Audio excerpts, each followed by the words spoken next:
Esther's Reboot Challenge, Day 52, page 231. 1. Leave some for others.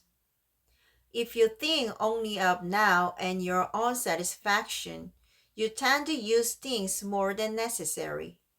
There is only one thing we can do to slow down future disasters, and that is using less of everything.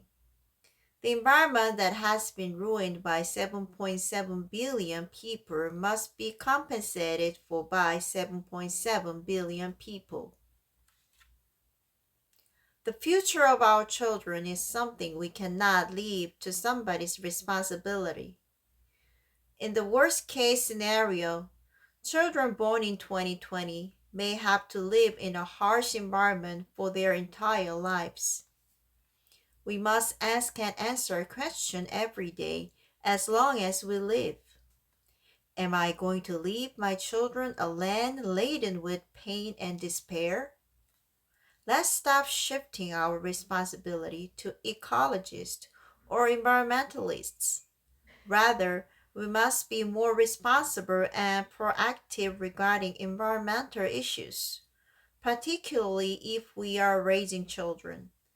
The years when you have been aloof to environmental issues out of ignorance should be enough to make you feel ashamed of yourself.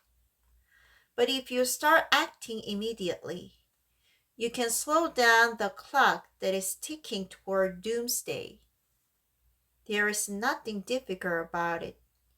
You just need to ask yourself a few more questions when you go grocery shopping. Do I really have to buy this? Shouldn't I buy eco-friendly products even though they are on the pricey side? Wouldn't I be contributing to protecting the environment if I avoided buying anything wrapped with styrofoam? And wouldn't I help prolong Earth's life expectancy if I bought fruit damaged slightly by bugs?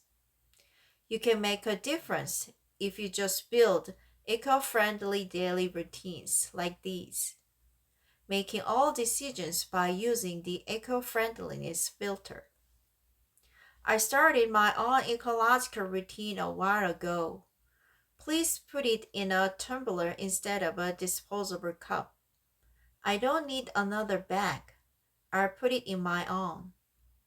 That's how I suck up a little inconvenience and make it a habit to carry a tumbler and reusable bags with me to minimize the use of disposable products as much as I can. It doesn't have to be extraordinary.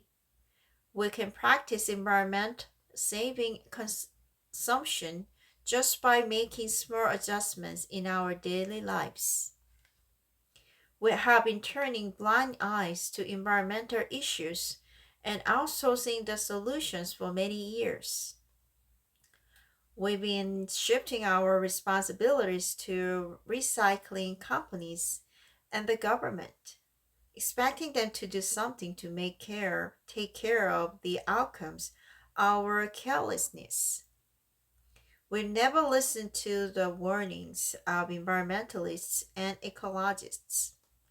We can no longer rely on others to deal with the problems. It is time for us to fulfill our share of responsibilities by developing the habit of consuming less before it's too late. 2. Spend more now to reap the benefits later.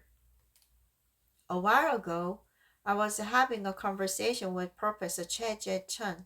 He told me, I've been telling people over and over again that if we continue to damage nature, we may get what we want right now, but in the long run, we'll end up losing more economically. But nobody listened to me. So I developed a new theory called environmental economics by consulting with economists. It is a new frame that says environmental problems are economic problems.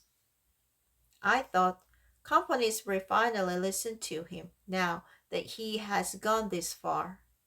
But as was expected, companies only pretended they were listening to him by just making small donations for his cause. Ecological and environmental issues have always been pushed to the side in favor of development. But I have no doubt things will be different now because people have realized that the key to solving the coronavirus problem can be found not in masks or vaccines, but in the environment. People have also started realizing deep within that it is a problem for us all, not others, to solve. There are things that people can do individually, but companies that leave a massive impact on the environment with just one round of their production activity should also do something to solve this problem. Now is the time when companies and small businesses should be called on to put in place guidelines for environmental protection and even climate change when they do business or sell products. It is the consumer's job to comment products that were made while taking the environment into consideration. We must spend more money for the healthy future of our children now instead of saving it. Electricity and oil consumption should be cut down, but eco friendly products should be our first choice, even though they are slightly more expensive than others. The more money we spend now, the more we'll be investing in the future wellness of our children. I was happy hearted the entire time. I interviewed Professor Che Chun. I was so sorry for not having acknowledged all the hard work and efforts that environmental protection activities have been making all these years on our behalf. So when Professor Che Chun told me that the Biodiversity Foundation that had been founded was short of funding and might have to lay off employees, I blurted out almost instinctively, Professor, I'll also sponsor the Biodiversity Foundation. When the video of me interviewing Professor Che was uploaded onto my YouTube channel, MKYU, it touched the hearts of many of my subscribers. A short while later, I received a text message from Professor Che Chun. He said that many people had started sponsoring the foundation, and he thanked me. It was such a significant relief to hear it because it made me feel that the world was still a good place to live. Thank you.